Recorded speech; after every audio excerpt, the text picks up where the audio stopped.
Polarização da luz.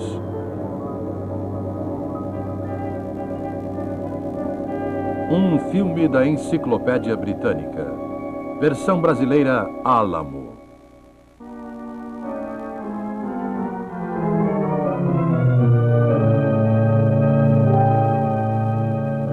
Às vezes é difícil ver além do clarão dos faróis que se aproximam. Mas se instalarmos filtros polarizados nos faróis e no para-brisa dos carros, o clarão e o reflexo serão reduzidos de forma rápida e eficiente. Filtros polarizados em rotação são usados com frequência na fotografia. Observe como esse tipo de filtro reduz o reflexo de uma vitrina. Um filtro polarizado pode eliminar o reflexo. Os fotógrafos usam filtros polarizados para reduzirem a luz difusa do céu, obtendo assim cores mais vivas nas fotografias.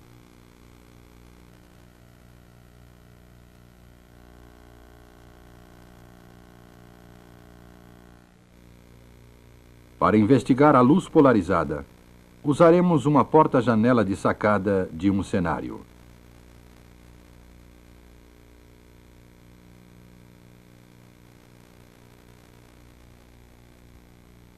Observe o reflexo no vidro transparente da porta e na mesa polida. Por que o reflexo da porta não aparece em cima da mesa? Vamos ver. De todos os pontos da casa, vindos através da rua, raios de luz paralelos incidem sobre a janela. Esses raios de luz são refletidos pela janela, criando a imagem que vemos. Observemos agora um único raio de luz. A luz comporta-se como uma onda. As ondas de luz oscilam em muitas direções, perpendicularmente à direção do raio de luz.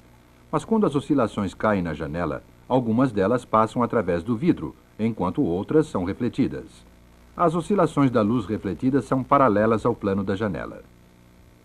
A luz que oscila em apenas uma direção é chamada de luz polarizada.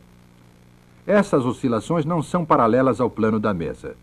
Não são refletidas, mas absorvidas. É por isso que o reflexo da janela, apesar dos outros reflexos, não aparece na mesa. Mas se a mesa for inclinada num plano mais próximo, o reflexo aparecerá e desaparecerá.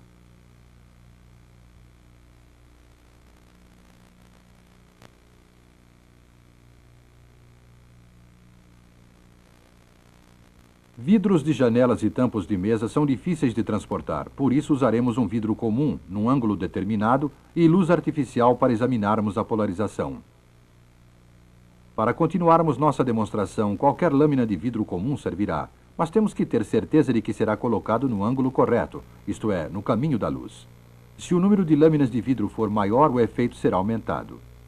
Várias lâminas de vidro unidas causam o mesmo efeito. Usando esse sistema, podemos observar que tanto a luz refletida como a transmitida são polarizadas. Com diversas lâminas de vidro e uma moldura, vamos estudar o fenômeno da polarização. Se colocarmos na posição correta, veremos que não será possível a passagem da luz refletida e polarizada.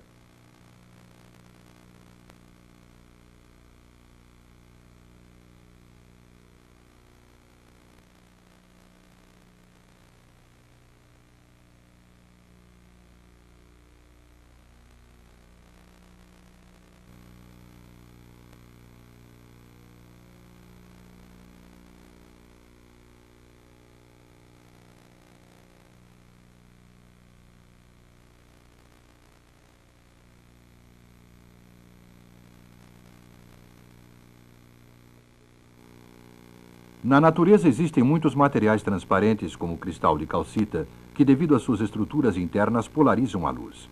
Passando por esse cristal, a luz divide-se em dois raios que não são apenas polarizados, mas possuem também direções de polarizações perpendiculares. O cristal de turmalina também é duplamente refrativo, todavia difere do cristal de calcita porque absorve um dos raios polarizados, deixando passar o outro.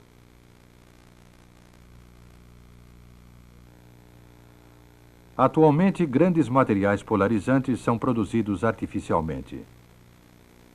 A essência dessa produção consiste em que, quando os materiais sintéticos são esticados, uma estrutura molecular em cadeia é transformada em camadas de grades paralelas.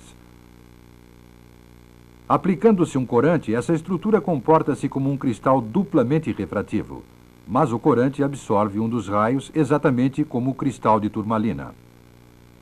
Essa camada deixa a oscilação passar em apenas uma direção, polarizando a luz. Podemos ver claramente através das duas camadas quando estas se encontram em posição idêntica. Depois de um giro de 90 graus, a segunda camada não permite a passagem da luz. Juntas, elas formam um filtro polarizador. O vidro e outros materiais possuem tensões internas invisíveis. O calor ou outras energias físicas podem causar explosões ou outros danos. Com o vidro, isso ocorre geralmente nas prateleiras de resfriamento das fábricas. Os artigos de vidro, elaborados com valiosa técnica através da luz polarizada, podem reduzir o risco de explosões acidentais. Com o uso de óculos polarizados, pontos de tensões desiguais são rapidamente identificados. Essa análise óptica das pressões é usada em muitos campos técnicos. A luz polarizada, por exemplo, pode ser usada para estudar a pressão do peso. As estruturas dos edifícios carregam pressões e cargas pesadas. Para investigar essas forças, faz-se um modelo da base em material plástico. Esse equipamento é usado para examinar as pressões do modelo.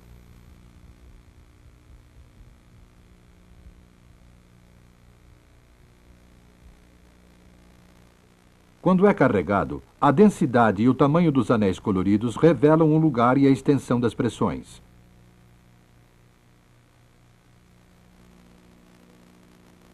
A descoloração que aparece no modelo de um gancho de guindaste ajuda os engenheiros a desenharem a forma correta que esses ganchos devem ter.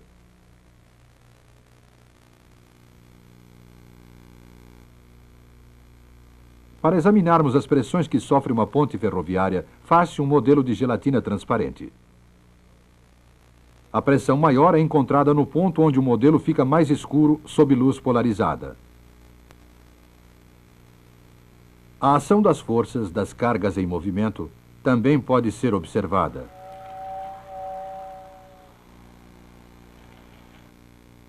Aqui vemos uma membrana de borracha. Colocando-a debaixo de uma luz polarizada, veremos o aparecimento de cores na medida em que houver pressão.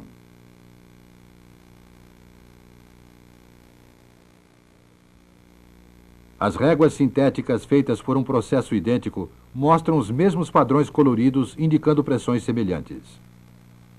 Debaixo do microscópio, as partículas finas de pedra, ao serem iluminadas por uma luz polarizada, revelam os detalhes da sua composição interna.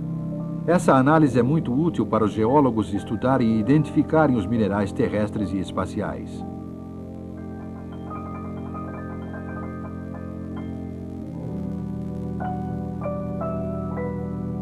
Debaixo da luz polarizada, camadas de celofane dobrado separam-se para formar um magnífico e brilhante calidoscópio de cor.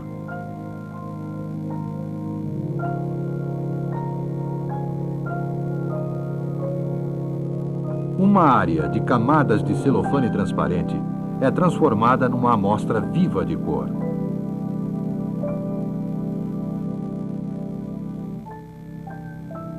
Como esta borboleta,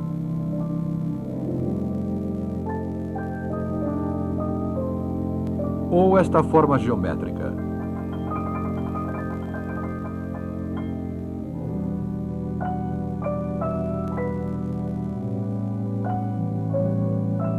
Apesar da polarização da luz ser uma fonte de formas e cores maravilhosas, devemos vê-la, antes de tudo, como um fenômeno importante e útil para os cientistas, construtores, artistas e engenheiros.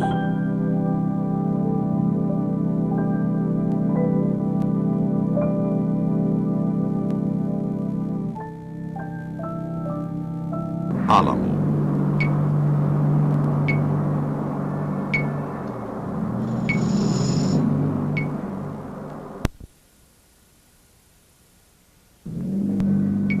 é energia nuclear? Um filme da Enciclopédia Britânica. Versão brasileira, Alamo.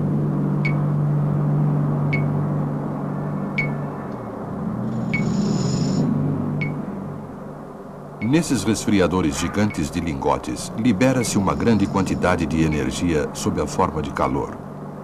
Essa perda de energia resulta numa diminuição correspondente da quantidade de massa ou peso.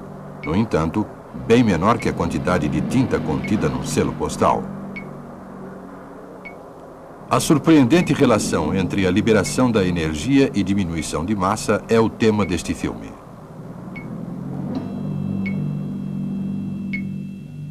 A estrutura do átomo. Este é o átomo mais simples da natureza, o hidrogênio. Consiste em uma partícula leve com carga negativa chamada elétron e em um núcleo no qual se encontra uma partícula pesada, o próton. O próton possui carga positiva e uma massa 2000 vezes maior que a do elétron. Aqui temos um dos modelos atômicos mais antigos, que às vezes ainda é utilizado. Mostra regiões pontilhadas ao invés de partículas em órbita.